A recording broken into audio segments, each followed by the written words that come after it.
జిల్లా వ్యాప్తంగా ఏ పదవుల్లో తీసుకున్నా కొత్త వారికి అవకాశం ఇవ్వడం జరిగింది. మరి కొత్త వారు ఎవరు, పాత వారు ఎవరు? కొత్త వారిలో కూడా చాలా మంది తాతలు తండ్రులు తెలుగుదేశానికి పనిచేసిన వాళ్ళే. అంటే సృష్టి ధర్మం ఏంటంటే మనం పురాణాల నుంచి తెలుసుకున్నా, లేకపోతే డార్విన్ థియరీ, వీళ్ళంతా చదువుకున్న వాళ్ళు ఉంటారు. డార్విన్ థియరీ అంటే భూమి ఒక విస్ఫోటనం నుంచి పుట్టింది, ఆ విస్ఫోటనం నుంచి వచ్చినటువంటి ఒక ముక్కలోంచి భూమి పుట్టింది అనేది డార్విన్ థియరీ. లేదు ఒక సృష్టిని తయారు చేసినాడు దేవుడు ఉన్నాడు, దేవుడు తయారు చేశాడు సృష్టిని అనేది ఒక థియరీ. ఎన్నిటికీ కలగలిపిన మూల సిద్ధాంతం ఏంటంటే మార్పుకు అనువు కానిది సృష్టికి మనజాలదు. ఈ మీరు కూర్చున్నటువంటి కుర్చీ అంతకుముందు ఎన్నో రకాలైనటువంటి వస్తువులు, మీరు కట్టుకున్నటువంటి బట్టలు అంతకుముందు ఎన్నో రకాలైనటువంటి వస్తువులు, అవన్నీ పరిణామ క్రమంలో మార్పు చెందుతూ చెందుతూ చెందుతూ వస్తే మనం ఒక వస్తువును తయారు చేసుకున్నాం.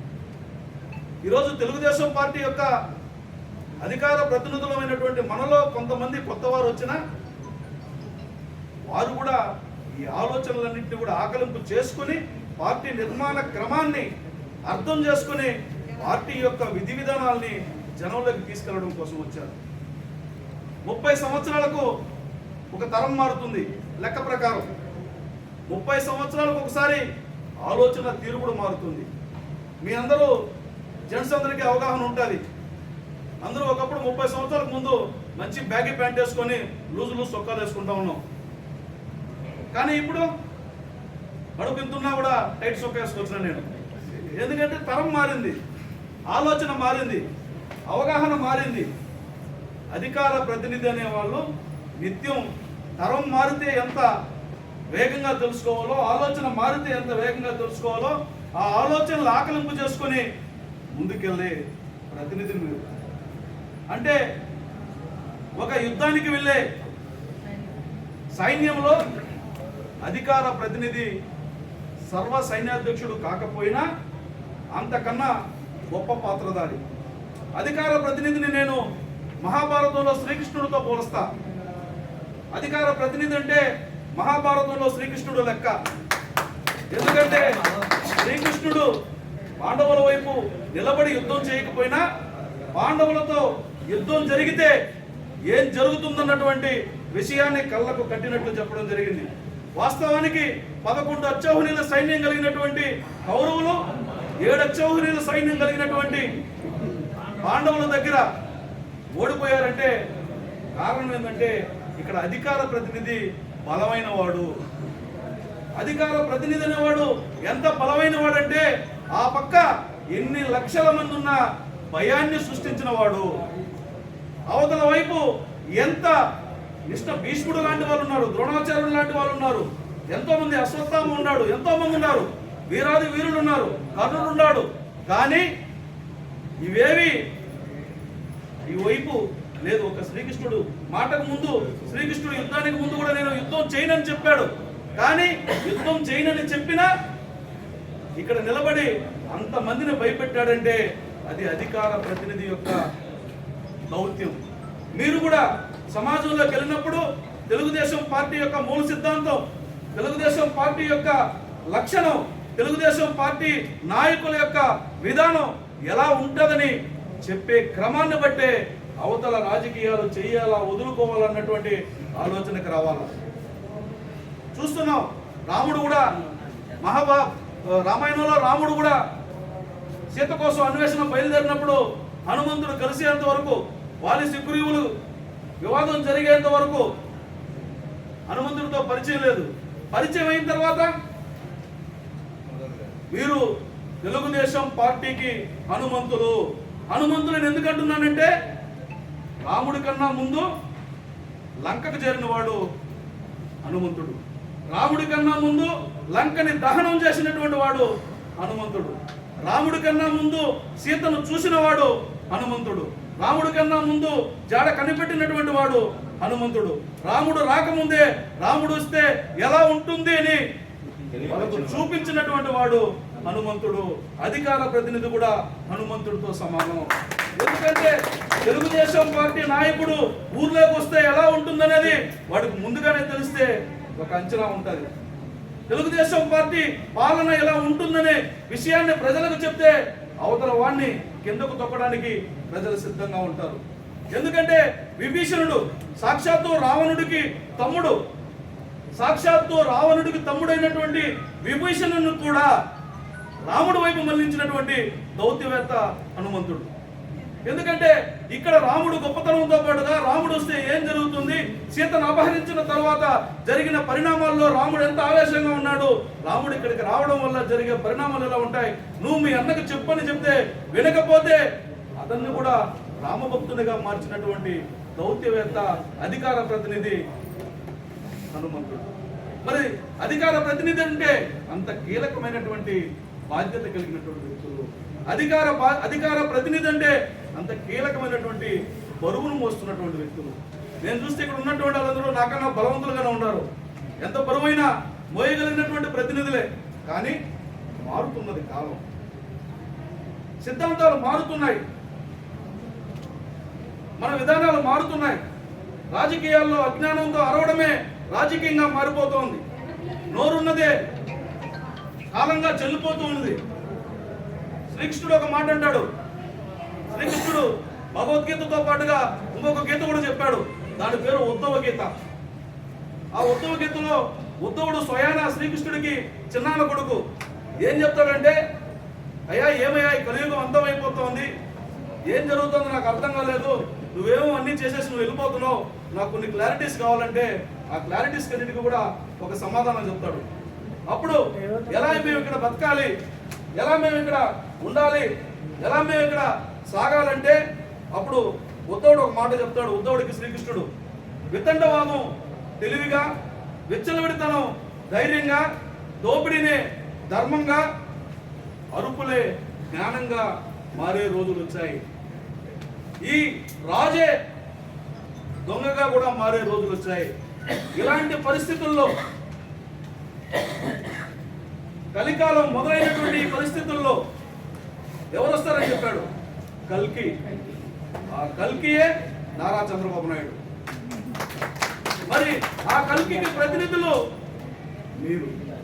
ఆ కల్కి వచ్చాడని ఈ అజ్ఞానాన్ని, అంధకారాన్ని, విచ్చలవిడితనాన్ని, దౌర్జన్యాన్ని, దోపిడీని నిలువరించి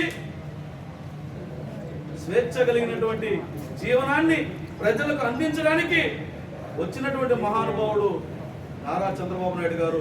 అది రావడానికి ముందే ఒక యుగం ఎలా ప్రారంభమవుతుందో, ఒక యుగం ఎలా అంతమవుతుంది అనేది ఎలా తెలుస్తుందంటే కొంతకాలం జరగాల, కొంత పరిణామ క్రమం జరగాల.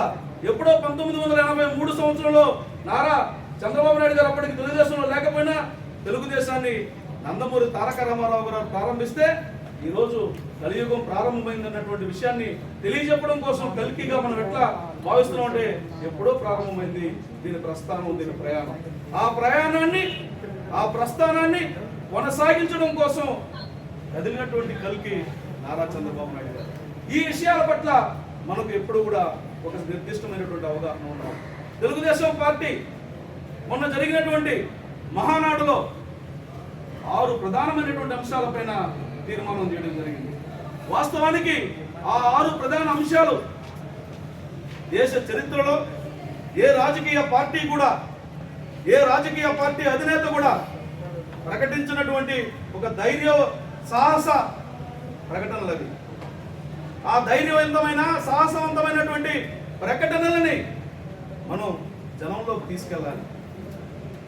తీసుకెళ్లాలంటే ముందుగా వాటి మీద అధికార ప్రతినిధులైనటువంటి మీకు ఒక నిర్దిష్టమైనటువంటి అభిప్రాయం కలగాలి. ఆ నిర్దిష్టమైనటువంటి అభిప్రాయం ఎలా కలుగుతుందంటే మనం తీసుకున్నటువంటి నిర్ణయాల తాలూకా స్వభావాన్ని మీరు అర్థం చేసుకోవాలి. మనం తీసుకున్నటువంటి తీర్మానాల యొక్క, ఆలోచనల యొక్క అంతరార్థాన్ని మీరు అర్థం చేసుకోవాలి. అది అధ్యక్షుడికి కొంత సమయం వెసులుబాటు ఉండొచ్చు, ఉపాధ్యక్షుడికి కొంత సమయం వెసులుబాటు ఉండొచ్చు, మిగిలిన ఏ కార్యదర్శికో సహాయ కార్యదర్శికో కొంత వెసులుబాటు ఉండొచ్చు. కానీ నిరంతరం డేగ కన్ను కన్నా ఎక్కువగా అప్రమత్తంగా ఉండాల్సినటువంటి బాధ్యత మీ మీద ఉంది, అధికార ప్రతినిధుల మీద ఉంది. అధికార ప్రతినిధులు ఎంత కేర్ఫుల్గా ఉంటే పార్టీ అంత సుభిక్షంగా ఉంటుంది. అధికార ప్రతినిధులు పార్టీలో ఉన్నటువంటి అంతర్గత వ్యవహారాలు మొదలుకొని అవతల వ్యక్తి యొక్క అవతల పార్టీల యొక్క బలహీనతలు మొదలుకొని అన్నిటి మీద సంపూర్ణమైనటువంటి అవగాహన కలిగి ఉండాలా. అధ్యక్షుడితో కార్యకర్తతో ఒక సంధానకర్తగా ఉండాలా. అవసరమైనటువంటి సమయంలో మన పార్టీలో ఉన్నటువంటి వ్యవహారాల మీద ఒక నిర్దిష్టమైనటువంటి అభిప్రాయాన్ని తెలుసుకొని అధినేతకు కూడా తెలియజెప్పగలిగినటువంటి చనువును మీరు పొందాలా.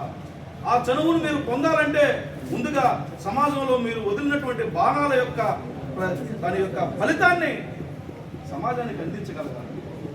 ఎప్పుడు నేను ఎమ్మెల్యే అవుతానని నారా చంద్రబాబు నాయుడు గారికి ఎప్పుడు తెలుసుంటుంది?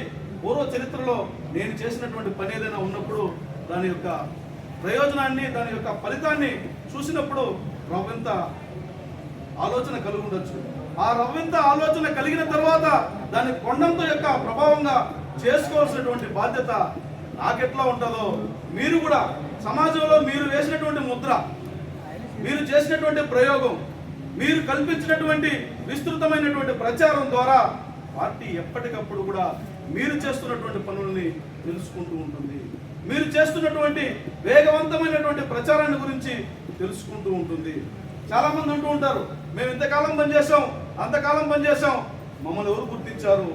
ఇలాంటి మాటలు మీ దగ్గరకు వస్తుంటాయి. లేకపోతే నేను లేకపోతే ఈ చుట్టుపక్కల గ్రామాల్లో చూసేవాడెవడు, పట్టించుకునేవాడెవడని మాట్లాడే వాళ్ళు కూడా ఉంటారు. నాకు తెలిసి తెలుగుదేశం పార్టీ రూలింగ్లో ఉన్నా లేకపోయినా ఈ తెలుగు నేల మీద ఎవడింటికైనా 10 మంది సహాయం కోసం వస్తారు. 10 మంది నాకు కష్టం వచ్చిందని ఒక ఇంటికి పోతున్నారంటే అది 100కి 100% తెలుగుదేశం పార్టీ నాయకుడి ఇల్లు అయి ఉంటుంది తప్ప మరొకటి ఇల్లు కాదు. ఏ రాజకీయ పార్టీ నాయకుడి ఇల్లు కాదు. నేను పలానా పార్టీలో ఎమ్మెల్యేగా పనిచేశాను, నేను పలానా ప్రభుత్వంలో మంత్రిగా పనిచేశాను, నేను పలానా ప్రభుత్వంలో ముఖ్యమంత్రిగా పనిచేశానన్నా కూడా ఆ ఇల్లు పోసిపోయి ఉండొచ్చేమో, కానీ తెలుగుదేశం పార్టీకి సంబంధించినటువంటి మండల నాయకుడు ఇంటి ముందు అధికారం ఉన్నా ప్రతిపక్షం ఉన్నా 10 మంది సహాయం కోసం నిలబడి ఉంటారు. ఇది తెలుగుదేశం పార్టీ నిర్మించుకున్నటువంటి నిర్మాణం, తెలుగుదేశం పార్టీ సాధించుకున్నటువంటి ఘన కీర్తి. 40 సంవత్సరాలలో ఎంతమంది మారారు? 40 సంవత్సరాలలో నిర్మాణంలో ఉన్నటువంటి అధ్యక్షులు కానీ లేకపోతే ఇతర పార్టీలు ఇతర మండల స్థాయిలో ఉన్నటువంటి పోస్టుల్లో కానీ ఎన్ని లక్షల మంది ఈరోజు తెలుగుదేశం పార్టీ నిర్మాణంలో తీసుకొచ్చింది. ఏ చరిత్ర చూసినా, ఏ రాజకీయ పార్టీ యొక్క నిర్మాణం చూసినా తెలుగుదేశం పార్టీలో ఉన్నటువంటి నైతిక విలువలు ఏ రాజకీయ పార్టీలోనూ ఉండవు. సామాజిక విలువలు ఏ రాజకీయ పార్టీలోనూ కనిపించవు. అందుకే నందమూరి తారక రామారావు గారు 1982లో ఒక పిలుపిస్తే ఇది ఒక రాజకీయ పార్టీ మాత్రమే కాదు, సామాన్య ప్రజానీకానికి స్వేచ్ఛని, సామాన్య ప్రజానీకానికి గౌరవప్రదమైనటువంటి జీవితాన్ని ఇవ్వడానికి నేను ముందుకొస్తాననే సామాజిక స్ఫూర్తి చైతన్యం కలిగిన వారు రండిని పిలుపునిస్తే ఆనాటి నుంచి ఈనాటి వరకు తెలుగుదేశం పార్టీలో అలాంటి కార్యకర్తలే ఉన్నారు.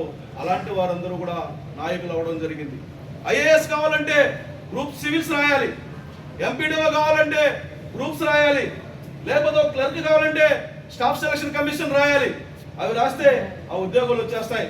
కానీ తెలుగుదేశం పార్టీ నాయకుడిగా ఉండాలన్నా, తెలుగుదేశం పార్టీ కార్యకర్తగా ఉండాలన్నా వాడికి సామాజిక బాధ్యత ఉండాలి, 10 మందికి సాయం చేయాలన్నటువంటి గొప్ప గుణం ఉండాలి. అలాంటి గుణం ఉన్న వాళ్ళే తెలుగుదేశంలో ఉన్నారు. అలాంటి గుణం ఉన్నటువంటి వ్యక్తులతో మీరు కలిసి ప్రయాణం చేస్తున్నారు.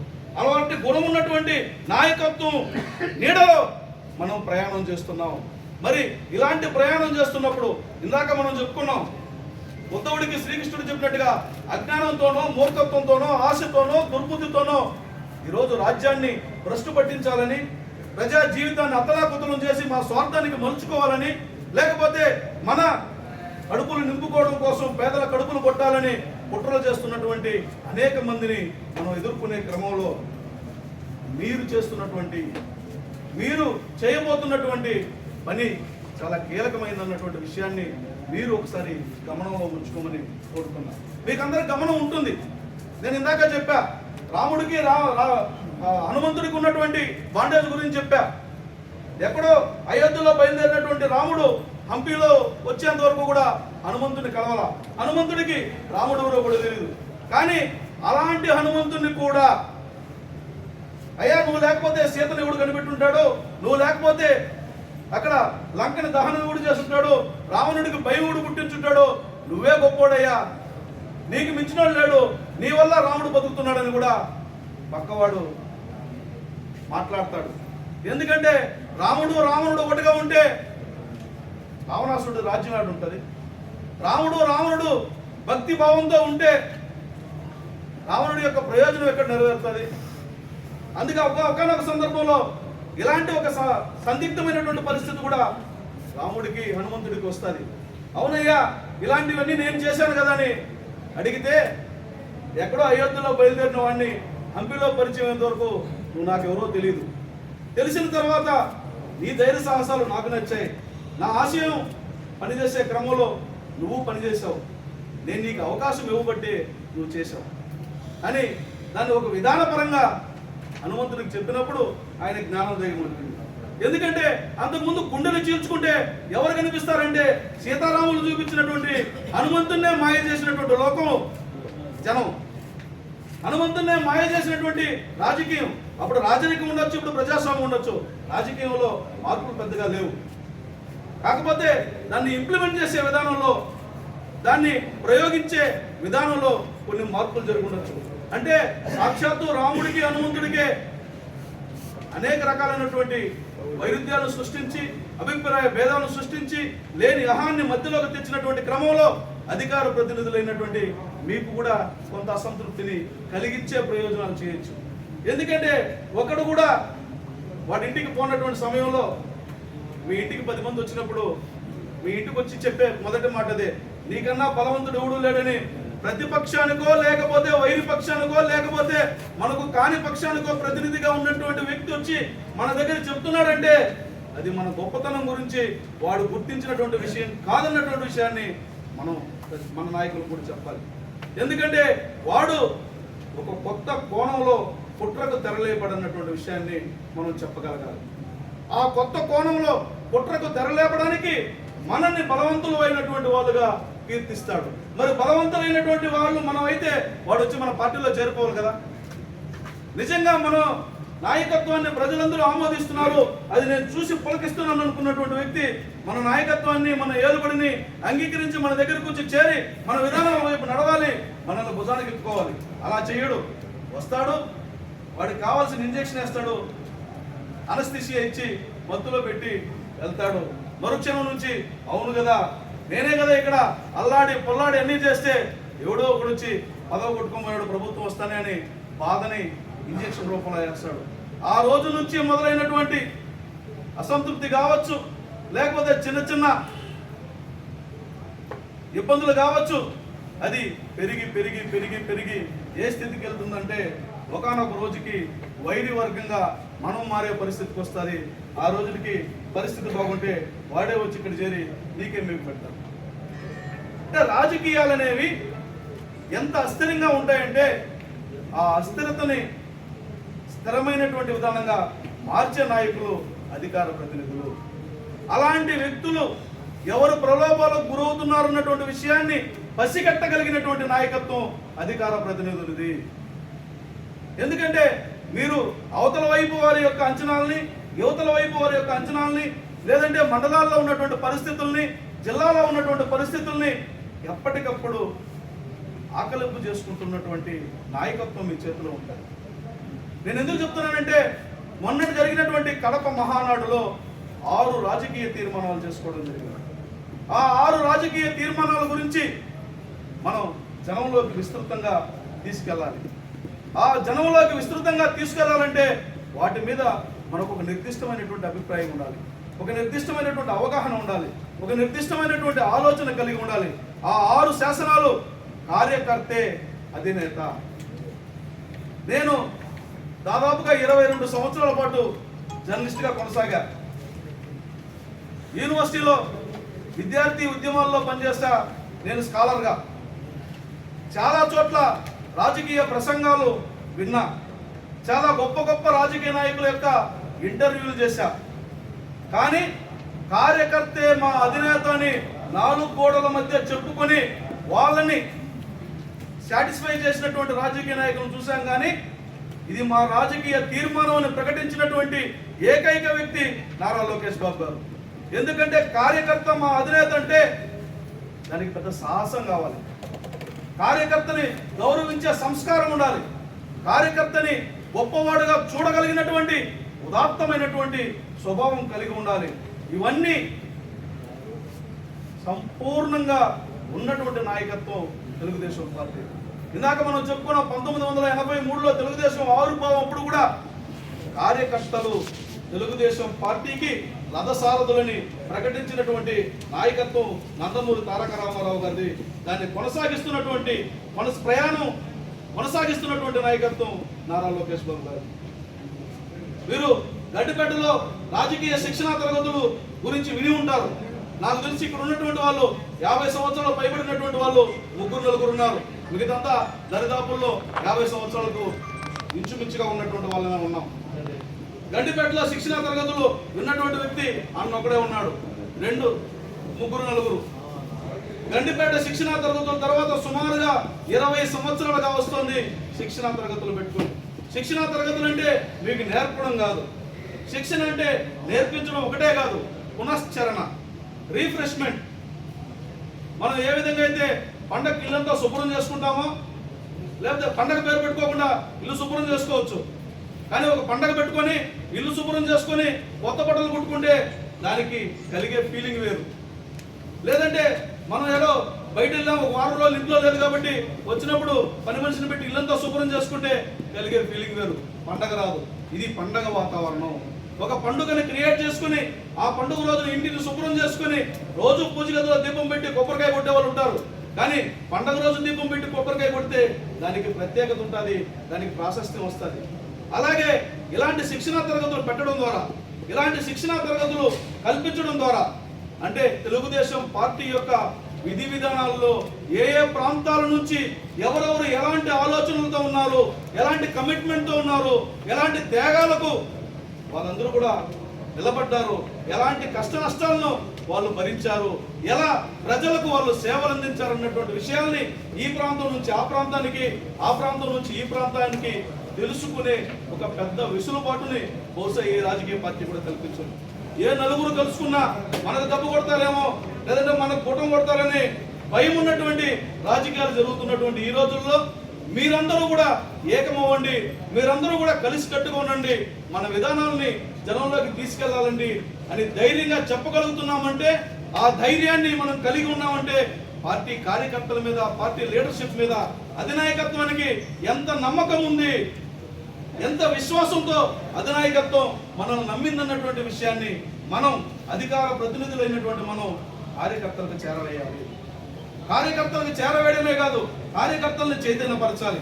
వాస్తవానికి ఒకప్పుడు రాజకీయాలు సిటీల్లోనో లేకపోతే జిల్లా కేంద్రాల్లోనో ఏ 4-5 కూర్చొని నిర్ణయించే రోజులు. కానీ నందమూరి తారక రామారావు గారు తెలుగుదేశం పార్టీ పెట్టిన తర్వాత పొలం గట్ల మీద కూడా రాజకీయం చర్చించుకునే రోజులు వచ్చాయి. సమితిలు పోయి మండల వ్యవస్థను తీసుకొచ్చిన తర్వాత గట్ల మీద కూర్చొని లాక్టేసుకుంటున్నటువంటి మహిళలు కూడా హ్యాపీగా రాజకీయాలు మాట్లాడుకుంటున్నారు. ఈసారి ఎవరిని గెలిపిద్దామని నిర్ణయించుకుంటున్నారు. నారా చంద్రబాబు నాయుడు గారు స్వయం సహాయక సంఘాలను పెట్టిన కారణంగా. అవునా కాదా? గ్రామాల్లో పొలాల దగ్గర 2 నిమిషాలు టైం దొరికితే కూడా రాజకీయాలు మాట్లాడుకునే అంత విస్తృతమైనటువంటి అవగాహన, చైతన్యం ప్రజల్లో వచ్చింది. మరి అలాంటి గ్రామాల్లో కుట్రల ద్వారానో, ఆధిపత్యం కోసమో, ఇతరత్ర ప్రయోజనాల కోసమో రాజకీయ